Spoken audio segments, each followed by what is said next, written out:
তাদের অন্তর কেঁপে উঠেছে। হায়ের পক্ষে যারা ভোট দেবে তারা ন্যায়ের পক্ষেও ভোট দেবে।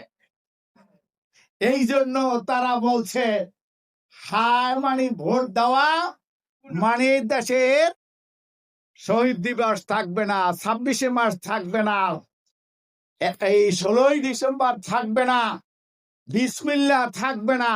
এইরকম ভাবে অপপ্রচার, মিথ্যা বিভ্রান্ত ছড়াইয়া মানুষদেরকে প্রতারণা করা শুরু করেছে। আপনারা ফ্যামিলি কার্ড দেন, কৃষক কার্ড দেন, অমুক কার্ড দেন, তমুক কার্ড দেন, ভালো কথা।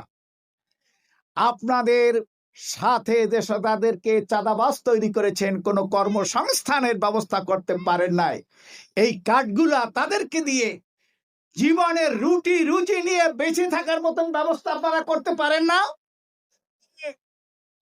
সেই কার্ডও নাকি বিক্রি হয়, বুঝতে পারছেন? তার মানে কি এই টাকা দিয়া ভোট কেন্দ্র দখল করার ষড়যন্ত্র চলছে। জনগণ যেমনি ভাবে 5 আগস্ট কে হুজুরের ভুগতে কি পালাই গেছে, তাহলে এত রক্ত দরকার হইতো? 5 আগস্ট যারা সৃষ্টি করেছে, ভোট কেন্দ্র যদি কেউ দখল করতে চায়, তাদেরকে নিয়ে বাংলাদেশ জামাত ইসলামী তাদেরকে প্রতিহত করবে। আমি প্রশাসনকেও জানিয়ে দিতে চাই, বরিশাল জেলা প্রশাসকের পক্ষেও আমি তাদেরকে বলেছি, প্রশাসনিক কর্মকর্তা, এসপি, ডিসি সহ যারা ছিল,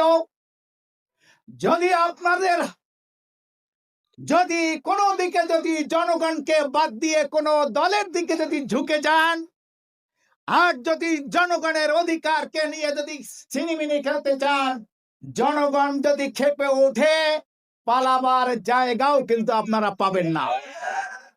কাজেই সাবধান হয়ে যান। জামাত ইসলামীর নেতৃত্বে, 11 দলের নেতৃত্বে আজকের বঞ্চিত, নির্যাতিত, নিষ্পেষিত মানুষেরা ঐক্যবদ্ধ হয়েছে। ভোট দেওয়াই আমাদের দায়িত্ব শেষ নয়। ফজরের নামাজ পড়ে, গভীর রাত্রে তাহাজ্জুদ নামাজ পড়ে আল্লাহর কাছে কান্নাকাটি করে, ফজরের নামাজ পড়ে কিছু নাস্তা পানি করে, আমরা সূর্যোদয়ের আগেই ভোট কেন্দ্রে এসে বৃহৎ লাইন রচনা করবে ইনশাআল্লাহ। ভোট দেওয়ার পরে ভোট কেন্দ্রে চতুর্দিক থেকে ঘেরাও করে রাখতে হবে।